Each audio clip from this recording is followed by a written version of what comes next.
요즘 시장은 딱 한마디로 정리가 됩니다. 양극화. 가는 건 더 잘 가고 안 가는 건 안 가는 흐름이 지속되고 있습니다. 그러다 보니까 설마 더 가겠어? 더 가? 이런 식으로 흐름이 나타나다 보니 나는 합리적인 판단으로 매도했는데 허탈한 경우가 많이 생기고 있습니다. 이런 시장을 딱 하나의 키워드로 표현할 수 있을 것 같아 오늘 박앵커의 퇴근 전 키워드를 뽑아봤습니다. 열어보시죠. 박앵커의 퇴근 전, 지난해부터 우리를 조금 초조하게 만들었던 포모를 꼽아봤습니다. 소외되는 것에 대한 두려움을 뜻하는데요. 가는 종목을 갖고 있지 않아서 두렵고 가는 종목에서 일찍 내려와서 두렵다라는 감정을 느끼는 거죠. 그래서 종목에 대한 스트레스를 요즘 많이 받게 되는 겁니다. 그런데요, 이 공부 스트레스는 공부로 풀라고 했습니다. 종목 스트레스는 결국 종목으로밖에 풀 수 없습니다. 종목에 대한 이슈들 꼼꼼하게 따지면서 스트레스 날려봐야겠죠. 박앵커의 퇴근 전과 함께 하시죠.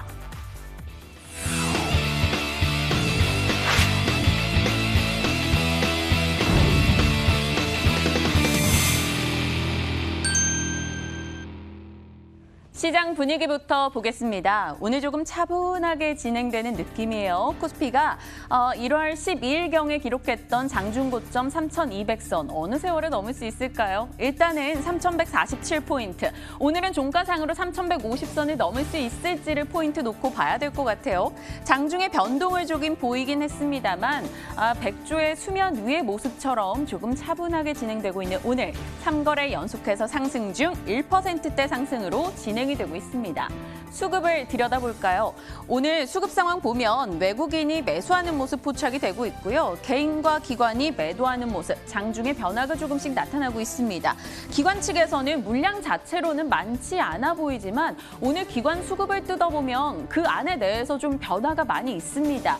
연기금에서는 강하게 매도를 하고 있고요. 금융투자 측에서는 강하게 매수하면서 기관 수급 내에서도 조금 치열한 싸움이 있는데요. 금융투자들이 사고 있는 쪽을 들여다보면 오늘 코스피 업종 상승 어디에 영향을 미치고 있는지 확인할 수가 있습니다. 오늘 코스피 업종 상승에 보면 운수장비 업종과 그리고 운수창고 업종의 강한 움직임이 나타나고 있는데요. 바로 금융투자가 매수세를 보이고 있기 때문이죠.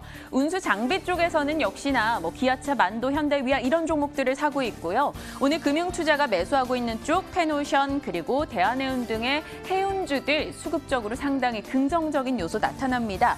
일단 페노션 8%, 대한해운 3%. 물론 오전장 급등 대비해서는 상승폭을 조금 많이 줄였다라는 게 눈에 띄고 있습니다. 특징주 보도록 할까요? 오늘 운수 장비 업종이 앞서 좋다라고 말씀을 드렸었는데요. 특징주 중에 눈에 띄는 것 역시나 운수 장비 쪽이 되겠습니다. SL인데요. 차량용 램프를 만들어내는 업체이죠. 그런데 이 SL은 미국과 인도의 현대기아차 물량을 모두 독점하고 있고 국내에서 현대기아차 물량 60% 정도를 갖고 있는 업체입니다.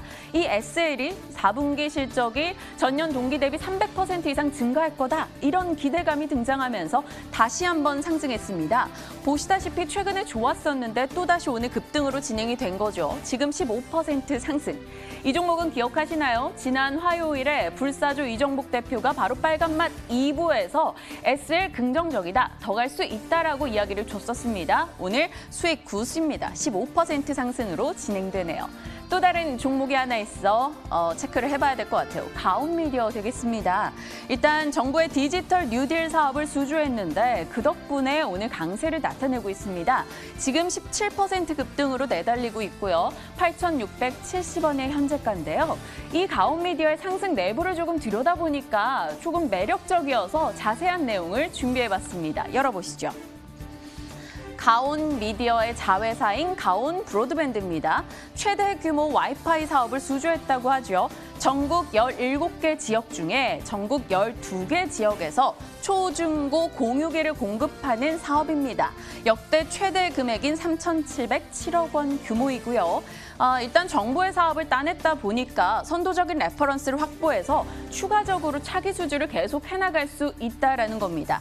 그리고 이 가온 브로드밴드가 가온 미디어가 지분 100%를 갖고 있는데 상장을 준비 중이라고 하죠. 미래에셋대우가 주관사고 IPO를 추진 중이다라는 소식이 들려왔습니다. 가온 미디어는 셋톱박스를 만드는 업체고 가온 브로드밴드는 네트워크 장비를 만듭니다. 가온 브로드밴드는 네트워크 장비 매출이 지난 연말에 200% 정도 늘었다라고 하죠. 이 두 업체가 윈윈할 수 있지 않을까라는 기대감도 드러나는데요. 앞으로 째려보면서 이 가온 미디어의 움직임을 체크하고 싶다라는 생각이 들어서 오늘 특징주로 가져와 봤습니다. 자, 이제 이슈 들어가 보죠. 오늘 제가 가장 기대하고 있었던 이슈가 등장을 했습니다. 열어보시면요. 벌크선 운임지수 BDI, 오늘 하루 종일 이야기가 나왔었죠. 이 벌크선 운임지수 BDI가 2달 사이에 50% 정도 뛰어오르는 움직임 나타났습니다.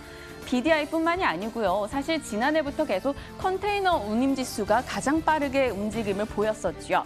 컨테이너 운임이 올라가다 보니까 벌크선 운임지수도 동반해서 올라가고 있다고 합니다. 지난 연말에요. 컨테이너선들이 중국으로 다 몰려들어갔고 그 덕분에 그 탓이라고 해야겠죠. 국내 업체들은 이 벌크선과 컨테이너선을 운영하는 게 너무 어려웠다라고 하는데요. 최근에 이 벌크선을 이용하기 위해서 국내 업체들이 따따블 운임을 불러도 벌크선을 이용하기가 어려워지고 있다고 합니다. 그렇다면 왜일까요? 왜 이 벌크선이 그렇게 귀해졌을까요? 바로 이 중국에서 원자재 수요가 급증하고 있다는 소식이 들리고 있죠. 보통 이 BDI 같은 경우는 1월 달에는 결단코 올라간 적이 없습니다. 동절기에는 비수기이기 때문이죠. 그런데 이례적으로 지금 1월 달에 BDI가 껑충 뛰어 올랐다? 중국에서 일이 벌어지고 있는 겁니다. 지금 중국은 한파로 인해서 너무 춥대요. 그래서 석탄의 수요도 많이 나오고 있고요. 코로나로 인해서 쉬고 있었던 각종 공장들이 돌아가기 시작했습니다. 그래서 원자재 수요가 늘어나고 있는 거죠. 그와 더불어서 BDI가 급등하는 모습이 포착이 됐는데 과거에도 이런 사례가 있었습니다. 2007년도였는데요. 원자재 수요가 이때 당시에 급증을 하면서 중국 경제가 크게 팽창을 했었습니다. 그때 당시에 BDI가 막 10,000포인트 넘게 올라간 흐름이 있었죠. 이번에는 뭐 그 정도까지는 아니겠지만 그래도 BDI가 올라갈 수 있을 것이다. 이런 기대가 생겨나고 있는 거죠. 그러면 이 벌크선 운임지수가 올라간다? 어느 종목이 떠오르십니까? 국내에서는 이 두 업체가 아무래도 운영을 하고 있기 때문에 기대가 되죠. 보시면 페노션, 이 벌크선 사중으로서는 이 점유율 1위를 가지고 있습니다. 벌크선 비중이 70%가 되겠고요. 대한해운은 벌크선 비중이 53%. 이 페노션 같은 경우는 닭으로 유명한 할인그룹 계열입니다. 그리고 50년간 벌크선 사업을 해왔기 때문에 이 선주들과 독특한 이 신뢰가 구축되어 있다라고 하는데요. 그 덕분일까요? 오늘 일단 두 종목 모두 다 상승세를 나타냈죠. 물론 상승폭은 조금 줄었지만요. 그래서 오늘 박앵커의 뇌피셜에서는 페노션을 사보면 어떨까? 이런 생각에서 뇌피셜을 준비를 해봤습니다. 열어보시죠. 자, 박앵커의 뇌피셜 페노션입니다. 페노션을 사겠다라는 생각은 드는데요. 그런데 과연 이 투자 기간을 어느 정도로 잡아야 될까 조금 고민이 되기 시작했습니다. 그래서 제가 이분에게 카톡을 보낸 건 아니고요. 외신 뉴스에서 이분의 인터뷰를 봤는데 투자 기간을 잡는 데 조금 참고할 수 있겠다라는 생각이 들었습니다. 캐피탈 이코노믹스의 닐 시어링 수석 이코노미스트의 외신 인터뷰 내용이었어요. 그가 보고 있는 해운 운임의 변곡점은 바로 중국 춘절이 될 수 있다라고 예상을 하더라고요. 중국 춘절 왜일까라는 질문을 던지고 내용을 들여다봤더니요. 중국 항구 정체가 지금 심하게 이뤄지고 있는데 그 중국 항구 정체가 춘절에 좀 쉬면서 풀릴 수 있다는 거죠. 그러다 보면 바로 지속적으로 운임이 올라갈 수 있을까에 대해서는 물음표를 갖게 된다는 겁니다. 물론 더 갈 수도 있겠지만 그게 변수가 될 수 있으니 중국 춘절 전에 박앵커라면 페노션을 샀다면 그 전에 매도를 하는 쪽으로 투자 전략을 잡아가겠다라는 겁니다. 자, 현재 지수 한번 볼까요? 페노션입니다. 7.9% 상승 진행이 되고 있죠. 오늘 장중 급등 대비해서는 조금 꼬리가 달려있는 상황인데 오히려 이걸 산다면 지금 가격 내려오는 거 좀 매력적으로 느껴질 수 있겠죠. 페노션, 그래서 박앵커라면 한번 매수해 보겠다라고 도전 의견을 내보도록 하겠습니다. 다만 조건이 있죠. 중국 춘절 이전에 매도하는 조건으로 이 종목에 관심을 가져보겠습니다. 자, 캔코 같은 경우는 20% 수익으로 팔았는데 더 가서 아쉽긴 합니다. 그리고 박앵커의 또 다른 종목들, 풍산이나 삼성전기 되겠죠. 그리고 이어서 페노션. 이들 종목은 앞으로 어떻게 흘러갈 것인가 계속 지켜보면서 추적하도록 할게요. 지금까지 박앵커의 퇴근 전이었습니다.